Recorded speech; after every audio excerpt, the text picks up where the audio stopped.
আসসালামু আলাইকুম everyone, welcome to my YouTube channel. আমি অপসরী খান। আজকে আপনাদের সাথে শেয়ার করব এই সুন্দর আই মেকআপের টিউটোরিয়ালটি। শুরুতে আমি আপনাদেরকে রিকোয়েস্ট করব আমার চ্যানেলটিতে সাবস্ক্রাইব করে দিবেন, কারণ আমার এই চ্যানেলটিতে আপনারা বিভিন্ন রকমের আই মেকআপ টিপস এবং হ্যাক সম্পর্কে জানতে পারবেন। ভিডিওটি স্কিপ না করে শেষ পর্যন্ত দেখবেন, কারণ এই ভিডিওতে আমি আই মেকআপ সম্পর্কিত কিছু টিপস আপনাদের সাথে শেয়ার করব এবং কিভাবে এই আই মেকআপটি আমি করেছি সেটার ডিটেলসও আমি বলবো। তো চলুন দেরি না করে দেখে নেই এই আই মেকআপের ফুল টিউটোরিয়ালটি।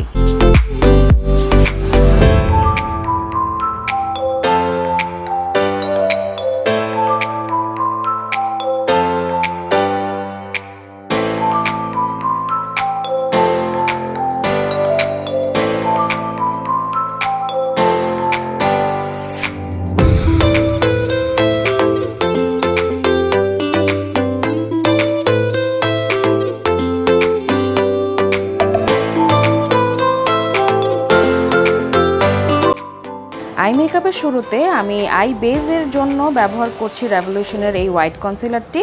হোয়াইট কনসিলার ব্যবহারের ফলে আপনি যখন যেই কোনো কালারের আইশ্যাডো ব্যবহার করেন না কেন সেটা খুব ফোকাসভাবে বোঝা যায়। তো আমি এখানে যেহেতু একটা কালারফুল আই মেকআপ করব, সেজন্য আমি হোয়াইট কনসিলারটা আমি নিচ্ছি। প্রথমে আমি আমার ব্রাউ বোন থেকে স্টার্ট করছি, যেহেতু এখানে আমার ব্রাউটা শার্প করা নেই। তো আমি আমার ব্রাউজটাকে ফার্স্টে শার্প করে নিব, এরপর আমি আমার পুরা আই লিডে ব্যবহার করব এবং সাথে একটা ব্লেন্ডিং ব্রাশের সাহায্যে ব্লেন্ড করে নিব। আপনাদের যাদের কাছে হোয়াইট কনসিলারটি নেই তারা আপনাদের পছন্দ মতো কনসিলার ব্যবহার করতে পারেন। হোয়াইট কনসিলার ব্যবহারের মাধ্যমে আপনাদের যে কোনো আইশ্যাডো কালারটা এক্স্যাক্ট যে কালার সেটা ফুটে ওঠে। সো যারা অ্যাকচুয়ালি মেকআপ আর্টিস্ট আছেন বা নতুন যারা মেকআপ শিখতে চাচ্ছেন, আমি তাদেরকে বলবো তাদের ভ্যানিটিতে একটা হোয়াইট কনসিলার রাখা উচিত। আরেকটি কথা অবশ্যই বলবো, যেসব আপুদের ডার্ক সার্কেলের সমস্যা আছে তারা সরাসরি ডার্ক সার্কেলের মধ্যে হোয়াইট কনসিলারটা ব্যবহার করবেন না। আগে একটা কালার কারেক্টর কনসিলার ব্যবহারের পর তারপরে হোয়াইট কনসিলারটা ব্যবহার করবেন। যদি সরাসরি ডার্ক সার্কেলের মধ্যে হোয়াইট কনসিলারটা ব্যবহার করেন তাহলে কিন্তু আপনাদের চোখটা অনেক বেশি গ্রে দেখাবে, তখন আইশ্যাডো ব্যবহার করলে আইশ্যাডো কালারটা কিন্তু সুন্দরভাবে ফুটে উঠবে না।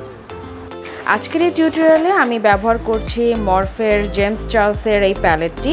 এখানে আমি প্রথমে আমার ট্রানজিশন হিসেবে ব্যবহার করছি একটা বেবি পিঙ্ক কালার। সেটা আমি আমার ব্লেন্ডিং ব্রাশের সাহায্যে ক্রিজ থেকে ক্রিজের উপরে স্লো মোশনে ব্লেন্ড করে নিচ্ছি এবং আমি প্রথমে অল্প করে আমার আইশ্যাডোগুলো অ্যাপ্লাই করব। এখানে আমি ইনার টু আউটার কর্নার সাইডে খুব ভালোভাবে ব্লেন্ড করে নিচ্ছি। এখানে আমি অফ ক্যামেরায় আমার ব্রাউজটা ফিল আপ করে নিয়েছিলাম এবং কিভাবে করেছি তার টিউটোরিয়াল আপনারা উপরের ডান দিকে আই বাটনে ক্লিক করে পেয়ে যাবেন। আমি আরেকবার সেম আই শ্যাডো ব্যবহার করছি, আমার ক্রিজ লাইনে একটু ডিপভাবে ব্যবহার করছি। এরপর আমি এই আইশ্যাডোর উপর একটা ডার্ক পিঙ্ক কালারের শেড অ্যাপ্লাই করছি, যেটা আমি আমার ক্রিজে ব্যবহার করছি। ক্রিজ থেকে আমি ব্লেন্ড করতে করতে ক্রিজের উপরের দিকে আমি নিয়ে যাব, যাতে কোনো রকমের হার্শ লাইন না থাকে এবং আমার আগের আইশ্যাডোর সাথে এই আইশ্যাডোটা খুব সুন্দরভাবে ব্লেন্ড হয়ে যায়। আমি এখানে আরও ভালোভাবে ব্লেন্ডিংয়ের জন্য একটা হোয়াইট আইশ্যাডো ব্যবহার করছি। হোয়াইট আইশ্যাডো আমাদের ব্লেন্ডিংয়ের ক্ষেত্রে অনেক বেশি গুরুত্ব রাখে। যে কোনো ডার্ক আইশ্যাডো কালার যদি আপনারা ভালোভাবে ব্লেন্ড করতে চান সেক্ষেত্রে চেষ্টা করবেন হোয়াইট আইশ্যাডোটা ব্যবহার করতে, যেটা ডার্ক আইশ্যাডোটাকে খুব সুন্দরভাবে একটা সফট কালারে আনতে পারে। হোয়াইট কালারের আইশ্যাডোটা আমি ডার্ক পিঙ্ক কালারের সাথে ব্লেন্ড করার পর এখন আমি ব্যবহার করছি একটা ডার্ক পার্পল কালারের শেড, যেটা আমি একটা পেন ব্রাশের সাহায্যে আমার ক্রিজের ইনার কর্নার থেকে আউটার কর্নারে হালকাভাবে অ্যাপ্লাই করে নিচ্ছি। এরপরে একটা ব্লেন্ডিং ব্রাশের সাহায্যে আমি আমার ক্রিজে ফার্স্টে ব্লেন্ড করে নিব, এরপর আমি ক্রিজ থেকে উপরের দিকে নিয়ে যাব ব্লেন্ড করতে করতে। আমার আগের যে পিঙ্ক কালারের শেডটা ছিল সেটার সাথে আমি পার্পল কালারটা ভালোভাবে ব্লেন্ড করে নিব। আমি এখানে পার্পল কালার পরপর 2 থেকে 3 বার নিয়েছি এবং সেই সাথে পিঙ্ক কালারটাও আমি 2 থেকে 3 বার নিয়েছি। যে কোনো আইলুকের ক্ষেত্রে প্রথমে আপনারা চেষ্টা করবেন আইশ্যাডোগুলো প্রথমে অল্প করে নিতে, তারপরে যদি দরকার পড়ে তাহলে দ্বিতীয়বার বা তৃতীয়বারও সেই আইশ্যাডো কালারটা নিতে পারেন। এখানে আমি আমার ক্রিজের লাইনটাকে আরেকটু বেশি ডার্ক করার জন্য আবার পার্পল কালার এবং সেই সাথে আরেকটু ব্লেন্ড করার জন্য আমি পিঙ্ক কালার ব্যবহার করেছি। ক্রিজ লাইনটাকে আরেকটু ডিপ করার জন্য আমি এখানে পার্পল কালারের শেডটা পেন ব্রাশের সাহায্যে ব্লেন্ড করে নিচ্ছি। এরপর আমি মিসেলার ওয়াটারটা আমার একটা ফ্ল্যাট ব্রাশের মধ্যে নিয়ে আমার আইলিডে যে এক্সট্রা আইশ্যাডোগুলো পড়েছে সেটা আমি ক্লিন করে নিব। ফ্ল্যাট ব্রাশের সাহায্যে ক্লিন করলে যেটা হয়, একটা খুব সুন্দরভাবে লাইন হয়। যখন আপনি কনসিলার দিয়ে কাট ক্রিজটা করবেন, খুব সুন্দরভাবে কিন্তু একটা লাইন ক্রিয়েট হয়। এরপর আমি আমার ক্রিজটাকে আরেকটু ডার্ক করছি পার্পল এবং ব্ল্যাক কালারের শেডটাকে মিক্সড করে, যাতে যখন আমি কাট ক্রিজটা করব কনসিলার দিয়ে অনেক বেশি ডিপ দেখায়। এরপর আমি রেভলিউশনের হোয়াইট কনসিলারটা দিয়ে আমার কাট ক্রিজটা করে নিচ্ছি। যেহেতু আমার ক্রিজ লাইনে এক্সট্রা যে শ্যাডোগুলো ছিল সেটা পরিষ্কার করে নিয়েছিলাম, সেক্ষেত্রে একটা সুন্দর লাইন কিন্তু হয়েছে, আপনারা স্ক্রিনে দেখতে পাচ্ছেন। এখন আমি এখানে আমার কনসিলারটা দিয়ে খুব ইজিলি ভাবে কাট ক্রিজটা করতে পারবো। আপনারা যারা বিগিনার আছেন তারা এইভাবে যদি করেন, দেখবেন আপনারা খুব সহজেই কাট ক্রিজটা করতে পারেন। কাট ক্রিজের ক্ষেত্রে যদি হোয়াইট কনসিলারটা ব্যবহার করেন, এতে আপনারা যে কোনো কালারের আইশ্যাডো ব্যবহার করেন না কেন সেটা খুব সুন্দরভাবে ফুটে ওঠে এবং কাট ক্রিজটা খুব ফোকাস হয়, একদম নিট অ্যান্ড ক্লিন ভাবে দেখা যায়। এই কনসিলারটা অ্যাপ্লাইয়ের ক্ষেত্রে আপনার কোনো পাউডার সেট করা লাগবে না, কারণ রেভলিউশনের কনসিলারগুলো খুব বেশি ম্যাট হয়ে থাকে। এটা যদি আপনি কিছুক্ষণ রেখে দেন, দেখবেন এটা ম্যাট হয়ে যায়। আর চেষ্টা করবেন এই কনসিলারটা একটু অল্প করে ব্যবহার করতে, যেহেতু ম্যাট কনসিলার যদি বেশি করে দেন তাহলে কিন্তু আপনাদের চোখে ক্রিজ পড়ে যাবে, সেক্ষেত্রে কোনো আইশ্যাডো কিন্তু ভালোভাবে ব্লেন্ড হতে যাবে না। এখন আমি আমার আউটার কর্নারে আবার পার্পল কালারটা ব্যবহার করছি। তবে পার্পল কালারটা ব্যবহার করার আগে আমি কিন্তু আমার আউটার কর্নারের দিকে যে কনসিলারটা দিয়েছি সেটা ব্রাশের সাহায্যে একটু ব্লেন্ড করে নিয়েছিলাম, যাতে আমার শ্যাডোগুলো খুব সুন্দরভাবে ব্লেন্ড হয়ে যায়। পার্পলের পর এখন আমি ব্যবহার করছি ডার্ক পিঙ্ক কালারের শেড এবং দুইটা কালারকে আমি সুন্দরভাবে ব্লেন্ড করে নিচ্ছি, যাতে একটা আরেকটার সাথে ভালোভাবে মিশে যায়।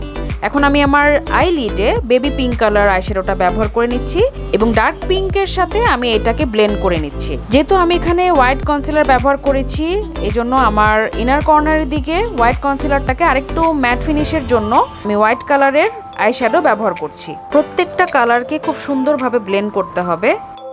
এরপর আমি শুধুমাত্র আমার আইলিডে, যেখানে আমি বেবি পিঙ্ক কালারের আইশ্যাডো ব্যবহার করেছি, সেখানে একটা নন ব্র্যান্ডের পাউডার গ্লিটার ব্যবহার করছি। এখানে আমি মাল্টি কালারের গ্লিটার ব্যবহার করছি। আপনারা চাইলে আপনাদের পছন্দ অনুযায়ী যে কোনো কালারের গ্লিটার ব্যবহার করতে পারেন।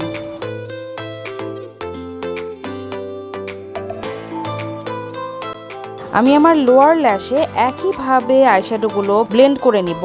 প্রথমে বেবি পিঙ্ক কালারের আইশ্যাডো, তারপরে ডার্ক পিঙ্ক কালার, এরপর পার্পল কালারের আইশ্যাডো ভালোভাবে ব্লেন্ড করে নিব।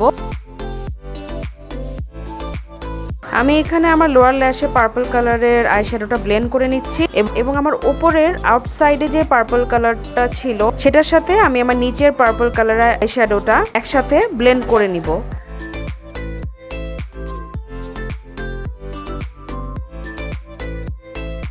যেহেতু এখানে আমি একটা ফক্সি আই লুকের মতো করছি, সেক্ষেত্রে আমার ব্লেন্ডিং ব্রাশের সাহায্যে পার্পল কালারের আইশ্যাডোটাকে আমি উপরের দিকে ব্লেন্ড করতে থাকবো এবং আরেকটু ব্লেন্ডেবলের জন্য আমি এখানে বেবি পিঙ্ক কালারের আইশ্যাডোটা ব্যবহার করছি, যাতে একটা স্মোক আউট লুক আসে।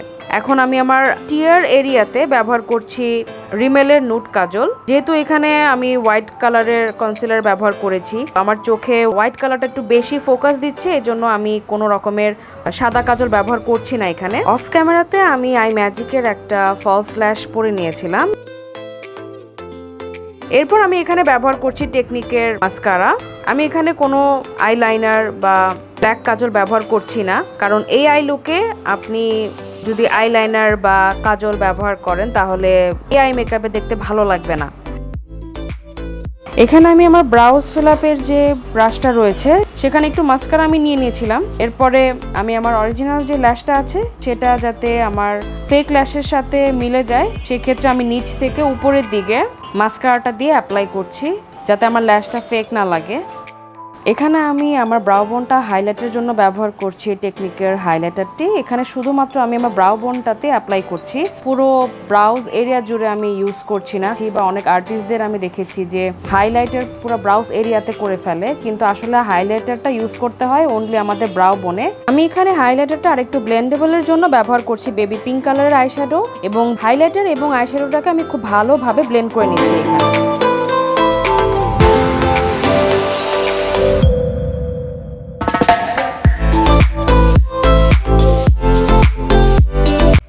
তো তো এটাই হচ্ছে আজকে আমার ফাইনাল লুক। আশা করছি আমার এই পুরো টিউটোরিয়ালটি আপনাদের পছন্দ হবে। যদি পছন্দ হয়ে থাকে লাইক বাটনে ক্লিক করতে ভুলবেন না।